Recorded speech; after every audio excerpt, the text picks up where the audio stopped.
Hello guys, welcome back to my channel once again. It's your boy Style on One, and I am here with another episode. As you always know, as I told you guys before, I will be bringing my story on how I came to Europe every Saturday, but due to some conditions you were not able to see me live, or you were not able to see the videos I post on YouTube frequently because of I'm tied with document process in Europe here. As you always know, most of you know how the process is. So that was the reason why I was not able to make a video for you guys. And please, before we go further, you always know, don't forget to subscribe and click on the notification bell for more videos. And today is the episode 4 of my journey to Europe.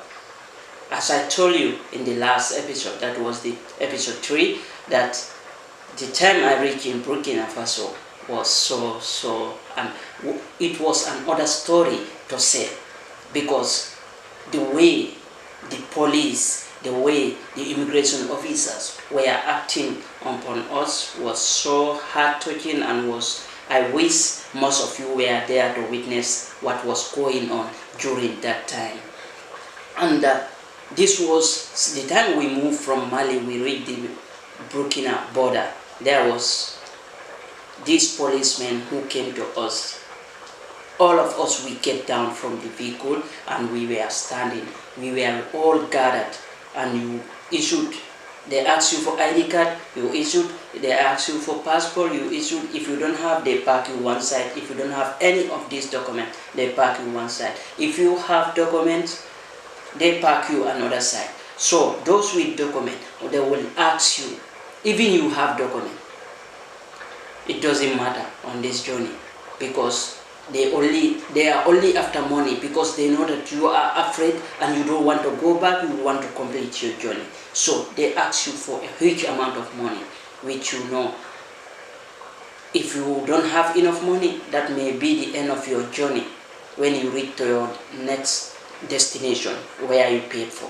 So you must pay this huge amount of money. And I can tell you, that was where I started receiving beating, in that Burkina post. That was where I started receiving beating.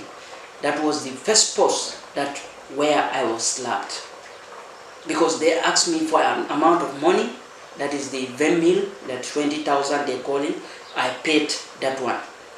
I paid that money, and after paying that money, then still there is search going on. They search us. There was a search. They search. That time we hide our money very well, because when they see everything, they take everything. They don't care where you are going. This is Africa for us. They don't care where you're going, the hardship you are going to make. They take all the money. So that was the reason why we always keep our money so safely. There was a time after I passed that checkpoint, that was the time I hide my money in the food stuff that I am eating on the way. I put my money in a plastic nylon, and I was being prepared. They prepared something for me to eat on the journey. I just wrapped it and put it in the middle of I dig that food stuff. I put it inside for them not to realize that I have money inside this thing. So that was where I got a slap when they see the other money with me, which I hide in the middle where I put my belt. So I make a hole in my trouser and put the money there. I rough it inside there. So that was how they see the money. They took almost, how can I say, I don't know the saver very well, almost 20, that is 40, and the other 20, 60,000 saver. I don't know that is how much how can I say it in French. So that was how they took all that from me. And from there, we make a risk with one Gambian boy I met. That was the place we met, and we become friends. That boy is a good friend, and he happens to be my good friend on the journey. And because You know, if you are on the journey, you don't believe most people on the journey, because some people may dupe you, or some people may 419 you. Let us just say it like that. But the time we reach there, all this happens to us. Then we decided there were bicycle men who carry people to pass that border, that checkpoint from Malila's checkpoint to the first checkpoint in Brukina for entering Brukina. So that was how we were helped by those people, and we paid them some amount of money. That is, they are 400 CFA, 400. That is 1000 francs. I don't know, 1000 or what. I don't know. That, but it's 400 CFA, the blue one. I don't know how much is written on it. Is it 2000 or 5000 is written on it, I think. So these were the people, and we always had that there is a, how to call it, there is this, that time they say that buried bombs around that area, that those bicycle men are taking us to. But we don't even have any other choice to make a risk. But you know, in the journey, anything you hear, you can hear anything on the media, you can hear anything from people. But we just make the risks because we don't have enough money with us. Those people help us, but before we go, we spoke with the driver that we don't have enough money to pay at the next checkpoint. So because we have been hearing that checkpoint is also a worse checkpoint, then we travel. We talk with the driver said, okay, no problem, make sure you arrive in time. Then that's how we do. Those bicycle men help us. We go with that of my friend Buba. It was something else. We went up to a position and we didn't trust them anymore. My friend wanted to fight, but we just came to terms, and then they helped us. We passed that place. Then we wait for our driver in front of the checkpoint. Then when they come, we get in again to move towards Bobo Julaso. Then we arrive in Bobo Julaso in the late, around evening, around 5. Then we were there sitting, waiting, confused in the garage. We don't know where to go. We don't know who are coming for us again. Then we start to make inquiry. We asked until the one person came there and told us that, yes, I am the one who should take you people to pay your fares to go in front again. So we were there. The man came and said, here is where your fares end and you have to pay another one. We said, no, we make an order. Problems, we make an order, fight again. I mean, not physical fight, but to quarrel that we are not paying anything. We have our receipts, we have paid everything. But that was the time. They know that we are not fools, we already pay. But they do it to many people. Many people fall in these traps. They paid twice or three times when they are traveling, because they don't know, they were not aware, and most of them lose a lot of money. So this was how, but we paid for buses, but they come and put us in public transport. This is those vans, small vans, and we were packed together like many in that, and they will put a gallon in the middle of that vans. Then people also will sit where people pass. You see, when you are sitting, your leg will be on one place. You cannot complain much because someone is put in between your legs. So this was how we traveled. Then after moving from that Bobo Julaso, we spent a night in Bobo Julaso. After the following morning, we moved towards Ouagadougou, the capital. And the same thing, as I told you. Checkpoints, payment, beatings, and other stuffs are just going. You pay money like shit. You don't complain. If you complain, it's another thing. So we were just there. We just complied till we reached Ouagadougou. I tell you no lie, the journey was so hard, was so tough. But the other thing that touched my heart, that makes my heart warm, to see how beautiful Ouagadougou is, to see how beautiful the city of Ouagadougou was. My brothers and sisters, Africa is so nice. Let me tell you, no lie. It was just hard on the journey. Or it was, let me just say, it was just the way our government, our leaders lead us. But we have a nice and beautiful cities in Africa and a beautiful continent. If you reach in Ouagadougou at night, you will just think that you are in another European state. Trust me, it's just nice, just beautiful. And we reach there. There again we spend another night at the garage. But there was a problem between one of our passengers, the one we are traveling with, is a Senegalese guy, Fula, and he had a quarrel with some Burkinabés in that garage.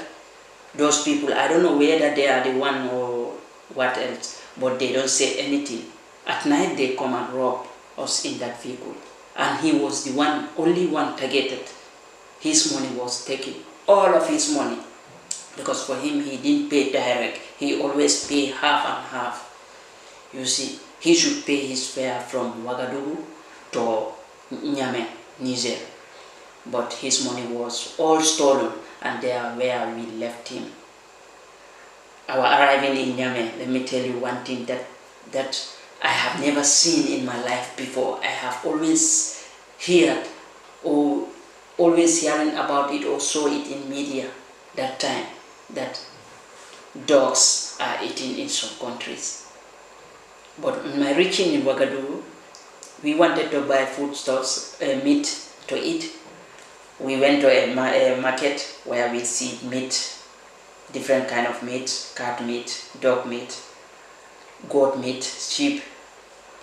But because they will put the head of the meat in front of the plate. But I didn't believe any of them. I cancelled buying meat. Then I go and buy bread, simple bread to eat for that day. I slept like that. Till the following morning, we moved from Ouagadougou again to head to Niger. And from that checkpoints again we start meeting. It was another hell. Money upon money, beating upon beatings. We were just enduring all this throughout the journey. Slaps. The slaps that I received on this journey is too much. I have received a lot of slaps, and most people the same thing. Some are seriously beaten until they reach with injuries in where they are going. Trust me. So this was how we reached at the last checkpoint of Ouagadougou to enter last checkpoint of Brukina to enter Niger. There is another thing again, because we met a lot of people there whom you know.